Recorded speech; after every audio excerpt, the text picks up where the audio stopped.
Hi friends, എല്ലാവർക്കും cooking and blog ചാനലിൻ്റെ പുതിയൊരു വീഡിയോയിലേക്ക് സ്വാഗതം. ഇന്ന് ഞാൻ വന്നിരിക്കുന്നത് നല്ലൊരു അടിപൊളിയായിട്ടുള്ള മുട്ടയുടെ റെസിപ്പി ആയിട്ടാണ്. ഇത് നമുക്ക് ചായൻ്റെ കൂടെ കഴിക്കാം, അതുപോലെ സൈഡ് ഡിഷായിട്ട് ഉപയോഗിക്കാം. എങ്ങനെ വേണമെന്ന് നിങ്ങൾക്ക് തീരുമാനിക്കാം. അപ്പോൾ ഇത് എങ്ങനെ ഉണ്ടാക്കുകയാണെന്ന് നമുക്ക് നോക്കാം. അതിനുവേണ്ടി ഞാൻ 4 മുട്ട അടുപ്പിൽ വെച്ചിട്ട് അതിനെ വേവിച്ചെടുക്കുന്നുണ്ട്. അപ്പോഴത്തേക്ക് അടുത്ത അടുപ്പിൽ ഒരു ഫ്രൈ പാൻ ഇതുപോലെ വെച്ച് കുറച്ച് എണ്ണ ഒഴിച്ച് കൂടെ തന്നെ കുറച്ച് മഞ്ഞൾപ്പൊടി ഇട്ട് കൊടുക്കുക. പിന്നെ ആവശ്യത്തിനായിട്ടുള്ള ഉപ്പ് എന്ന് പറഞ്ഞു കഴിഞ്ഞാൽ നമുക്ക് ആ മസാലയിലൊക്കെ ഒന്ന് ഉപ്പ് പിടിക്കാൻ വേണ്ടിയിട്ടാണ്.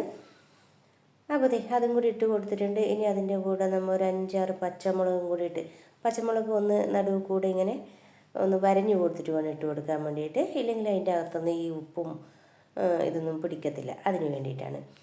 ഇതൊന്ന് നന്നായിട്ട് ഇങ്ങനെ ഒന്ന് വഴറ്റിയെടുക്കുക. അപ്പോൾ ഇതിങ്ങനെ വഴറ്റിയെടുക്കുന്ന സമയത്ത് അപ്പുറത്ത് വെച്ച മുട്ടയുടെ കാര്യം ആരും മറന്നു പോകരുത്. ആ മുട്ടയൊക്കെ വെന്ത് കഴിഞ്ഞ് കഴിഞ്ഞാൽ അതിന് ഒന്ന് ചൂടാറ്റി, അതായത് വെള്ളമൊക്കെ മാറ്റി ഒഴിച്ചിട്ട് ഒന്ന് ചൂടാറിയതിന് ശേഷം ഒന്ന് അതിൻ്റെ തോലും കൂടി കളഞ്ഞ് വയ്ക്കുക. അപ്പോൾ ഇത് വീണ്ടും കുറച്ച് കറിവേപ്പിലയും കൂടി ഇട്ട് കൊടുത്തിട്ടുണ്ട്. അതും കൂടി ഇട്ട് കൊടുത്തിട്ട് അതും കൂടി ഒന്ന് നന്നായിട്ടൊന്ന് ഇതുപോലെ വഴറ്റിയെടുക്കുക.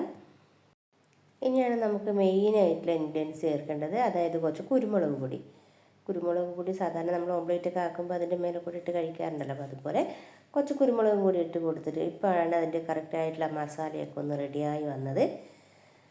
അപ്പോൾ നമ്മുടെ മസാല റെഡിയായി കഴിഞ്ഞു. കുരുമുളകൊക്കെ നമ്മുടെ എരിവിന് ആവശ്യത്തിനായിട്ട് ഇട്ട് കൊടുക്കാം. അപ്പോൾ നമ്മുടെ മസാലയൊക്കെ ഒരുവിധം റെഡിയായി കഴിഞ്ഞു. ഇനി നമ്മൾ ചെയ്യേണ്ടത് വേവിച്ച് വെച്ച മുട്ട ഞാൻ ഇതുപോലെ തോല് കളഞ്ഞെടുത്തിട്ടുണ്ട്. അതിന് ഇതുപോലെ ഒന്ന് നന്നായിട്ടൊന്ന് വരഞ്ഞു കൊടുക്കുക. ഇടയ്ക്ക് എത്രത്തോളം നമുക്ക് അടുപ്പിച്ച് വരയാൻ പറ്റുന്ന അത്രത്തോളം വരഞ്ഞു കൊടുക്കുക. ഇനി അത് ഈ മസാലയിലേക്ക് ഇട്ട് കൊടുത്തിട്ട് നമുക്കൊന്ന് ഇതുപോലെ, അതായത് നമ്മൾ വരയുന്ന സമയത്ത് അതിൻ്റെ മഞ്ഞക്കരുവൊന്നും പുറത്തേക്ക് പോകാത്ത രീതിയിൽ വരഞ്ഞു കൊടുക്കണം. ഇതുപോലെ ഒന്ന് ഇളക്കി കൊടുക്കുക. ഫ്രൈ പാൻ കാണുമ്പോൾ തന്നെ അറിയാം നമുക്കിതിൻ്റെ ടേസ്റ്റ് അടിപൊളിയാണ്. നിങ്ങളെല്ലാവരും ഇതുപോലെ ഒന്ന് ട്രൈ ചെയ്ത് നോക്കണം. അപ്പോൾ ഇനി നമുക്ക് ഓംലേറ്റിനോട് വിട പറയാം.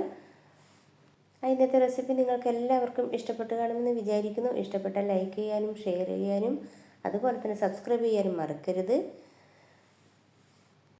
തൊട്ടടുത്തുള്ള ബെൽ ബട്ടൺ കൂടി ഒന്ന് ക്ലിക്ക് ചെയ്യാനും മറക്കല്ലേ.